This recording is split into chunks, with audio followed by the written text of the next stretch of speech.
What's good, YouTube? Welcome back to another video, man. I'm your host, Lose Takes, where we do this for the first blame and the last congratulated. Make sure to hit that like and subscribe, man. We have a new playmaker in the Dallas Cowboys area, man. George Pickens. We have a trade. The Cowboys traded for another wide receiver, a wide receiver too that is very much so needed in this Cowboys sphere.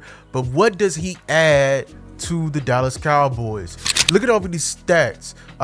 Over his 3 seasons that he's been in the league, he's had 174 catches for 2,841 yards, an average catch of 16.3, 12 touchdowns, a success rate of 48.1, and key yards of separation is 2.3. Now, I wanted to read those stats right there because, you know, I'm not usually a stat guy, but stats do tell a story when you read it. When you see that, you can tell by how much he's averaging per catch. He's a big play receiver. He's a vertical receiver, and by the success rate, he's a pretty damn good one too. Now, the yards of separation, I wanted to put that in there because that is the indication factor for what makes a receiver a Dak friendly type of receiver, a receiver that thrives on route running and being able to create space to be able to sit down in zones.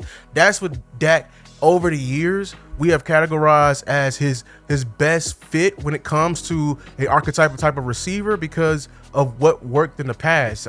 Just going over, I mean, Amari Cooper worked out at least 5 times better than what we had of Dez. And even though Dez was in the later stages of his career, we can't help to mention that he didn't struggle with that. And then, like, even though it's not Dez, another iteration of Dez that he wasn't quite like Dez Bryant was Michael Gallup in that possession receiver, the jump ball receiver. The success rate that they had with these two archetypes makes us, you know, certain people within the Cowboys were like, is this a fit? But when you watch this guy and what Shotty has been preaching, I can't help myself but to say that we can make this work and we can make this be, and we can turn this into one of the most dangerous offenses in the league, because I'm going to go over in this film session on why that's the case.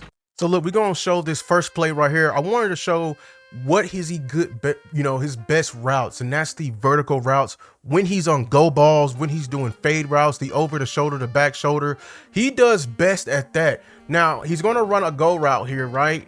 And he does a good job of not making this, you know, a chalkboard route. I pay attention to that with wide receivers. How are you setting up the guy to get him to go to shade to one side so you can get a free release?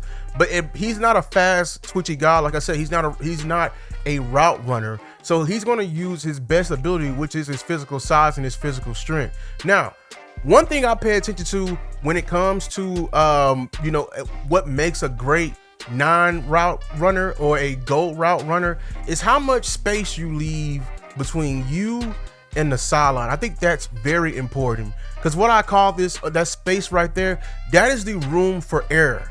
You know what I'm saying? Because you're not a receiver that gets much, you know, separation within a route, right? So that already tells me that you're going to need a very accurate quarterback to even begin with, which he did not have in Pittsburgh, which why I'm saying, like, that makes it even more impressive. He's not a route runner, and he's been dealing with backups, 2s and 3 QB3s over there in Pittsburgh, which has been a whole mess, and he's been able to produce nonetheless. But I really do pay attention to that within this, because it shows me how much are you fighting within the route. So, like, right here, like I said, I pay attention to how much space you're gonna leave the guy within the route. So here we go right here. Let's just play right here. He's one-on-one with, this is versus the Commanders right here. This is a quick little go route. Notice how he gives a little hand. You can do that when within the first, you know, 5 yards. That's the, you know, restricted area. And look how much space is between. I pay attention to that because a good cornerback, when on the go route, what makes a good quarterback is what they can press you towards the you know, the sideline, because a sideline is an extra defender. So if you as a receiver is constantly fighting not to get pressed over there, you're leaving more and more room for even a more inaccurate quarterback. And this is Russell Wilson, though, that's throwing the ball. So he is a very accurate passer when it comes to that. And you know, see, so look how much space he leaves. He leaves Russell. Pay attention to how much space he's leaving Russell on this ball. It's like almost 3 yards, and now he can go run up under it and still get the 2 feet in. I just want you to know, if he starts this, like, if it's, instead of him, the ball's in the air, Russell already is targeting right here. If he would have like say if the the cornerback is able to push him like right here and they're running this route, it makes this ball much harder. Even on, I think they're not running from the opposite hash, but the NFL hashes are still small. I pay attention to stuff like this because this right here is the room for error. This was what makes him have a high, success rate when it comes to winning on those go balls and everything like that. And these are the little nuances you need to have in your game when you can't win with speed, when you can't win with just pure route quickness, when you can't cross somebody up from the line of scrimmage. Get separation, maintain the room for error, and then here's where he's elite at: ball tracking. Right there in the breadbasket. Beautiful play right there. Now, I wanted to put this play in here because the Jets, not only they are a good defense, even though they kind of regressed last year, I wanted to put this play in here because look at this right here. We got a trips bunch set. A trips bunch set. I don't have the recording right now, but if y'all been paying attention to what Brian Schottenheimer's been preaching in the interviews and what I pay attention to the physicality, the winning in the trenches and everything like that. But one thing that also caught my mind that previous coordinators didn't do is motions, and the most importantly, condense split. So right here, the trips bunch set.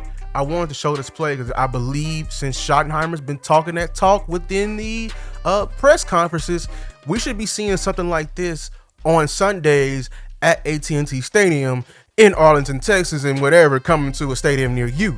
We should be seeing these formations right here, condensed splits. And why is that? Because for your receivers, and we're gonna have CD, we may have Mingo, Tober, and of course Pickens is gonna be right there. This is gonna be good for receivers who can't naturally get open, or when you have a receiver that's dangerous with getting open. So imagine if we do have a CD plus a Pickens right here. But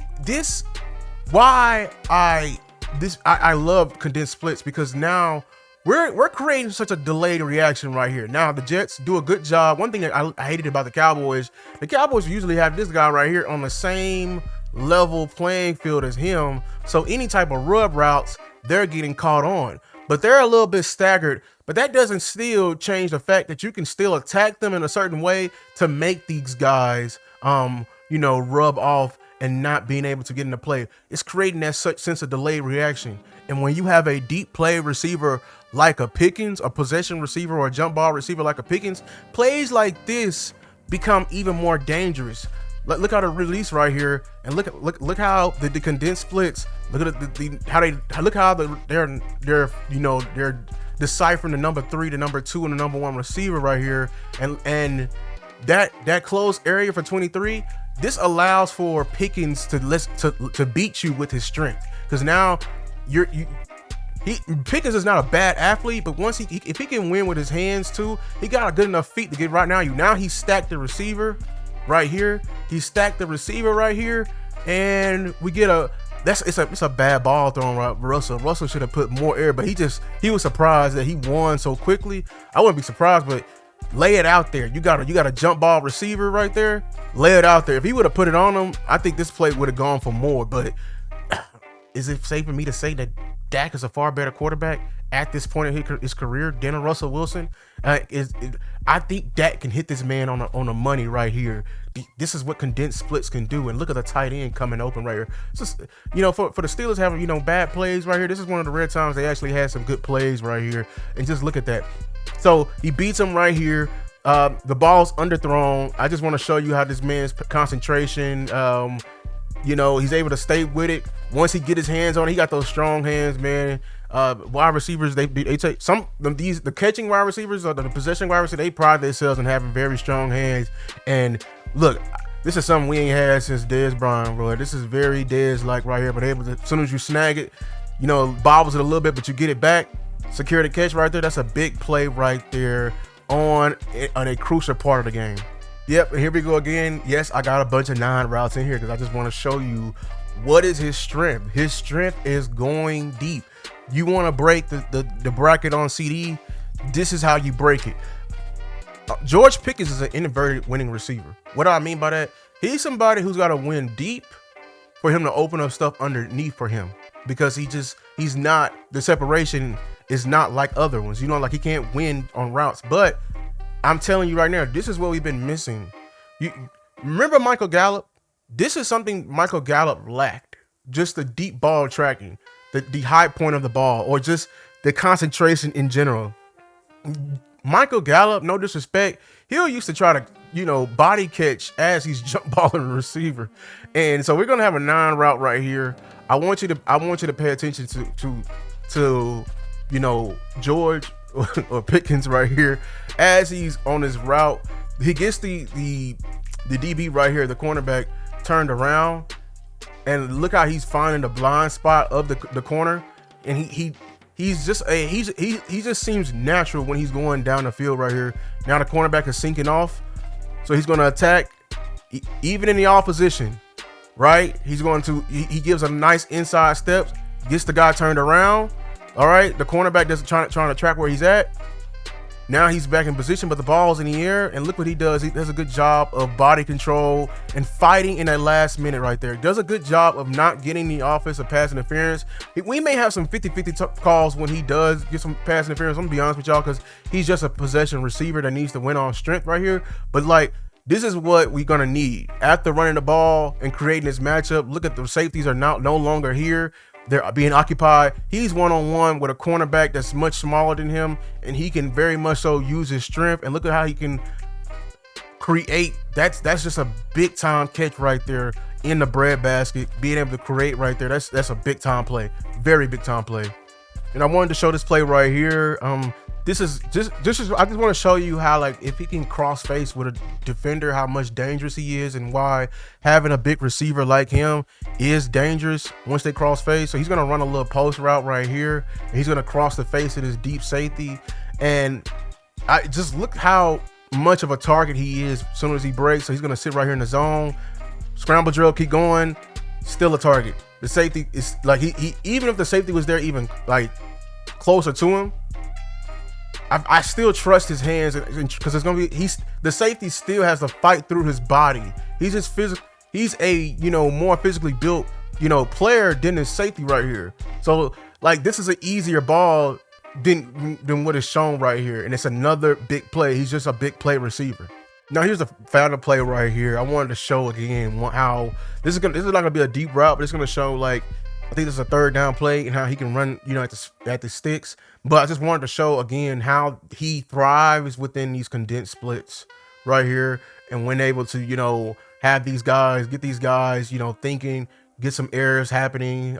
These guys are on different plays right here, but just being able to break up whatever type of zone and just force the issue right here. I just wanted to show off like how he can work right here. So listen, here he goes. Like, he's right here. He's gonna come off the line of scrimmage. Now watch his hands right here. He's right here. Watch his hands as he's using his hands to separate, and he's using his strength and his body right here at the top of the route to stem it out. And look at the out route, using the strong hands again. I believe he gets the 1st down right here. I think that's just an impressive route right there, just using what he can. A very strong catch right there, and that's the days we do miss from this game. I'm gonna be honest with you, just having that strong-handed receiver come in and be a difference maker. But that is George Pickens. This was a great trade, Cowboys fans. We got him, but we need to use him correctly. Like I said, he doesn't possess the separation like we would prefer in a receiver for Dak Prescott, but that doesn't mean that he can't still affect his team. Like I said, if we get him in situations where he's one-on-one a lot of times, and especially on a smaller DB or just a DB, the second cornerback in general, I feel like he's going to have way more success, and he's in a contract year. Be on the lookout. Look, I think how teams are going to start playing us once he has success, I don't think it's going to be a matter of putting a cornerback 2 and a cornerback 1 on him. I think teams are going to start just placing their bigger DB. They're like the corner or the DB that can deal with the more physical receiver, because that's the threat. And man, like, looking at the offensive outlook, especially if Shoddy leads and still creates a balance within the run game, and being able to occupy these safeties, making these safeties have to think, breaking the initial bracket from a CeeDee Lamb. this offense for the Cowboys is going to look like, and it's not fully done yet, but it's look like it can be a very efficient and deadly one. I'll be honest, especially having a named receiver with the George Pickens. Now you have a Mingo at the 3. The run game has the work. The tight end room should feast, because the middle of the field, they're going to be so occupied with these wideouts. If Schottenheimer can truly move around and make CeeDee Lamb a deceptive piece, a chess piece, man, it's going to be games that Pickens is eating off of CD, and it's going to be games when CD is eating off Pickens. So we should be a true 3-level threat team when it comes to passing the ball this year, and just not being so stagnant. He's a big-bodied receiver, and I feel like he's going to have success with the Cowboys this year. I'm so happy that the Cowboys did a win now move, an all-in move, but we're not done. Cowboy Nation, we still need a 1 tech, in my opinion, because that's the obvious counter to us having all these weapons now. Now that we have that, teams are going to start trying to play us, and they're going to slow the game down and play the field position battle. We need to be ready for that. In terms of boxing, you cannot be a boxer that only goes for knockouts. You got to be ready to fight somebody who is just as good as you, and y'all playing the decision. You know what I'm saying? You got to have defense. You got to play just landing punches, or just playing, going for each other's core, because we can't be a one-track team. It's important for us, in order for us to make it deep in this postseason, to have a chance at the title. We need to be a most dangerous, balanced team on both sides of the ball. We can't just rely on us getting up and playing pass defense as a result, because as we know, the great teams, they always see through that, Cowboys Nation.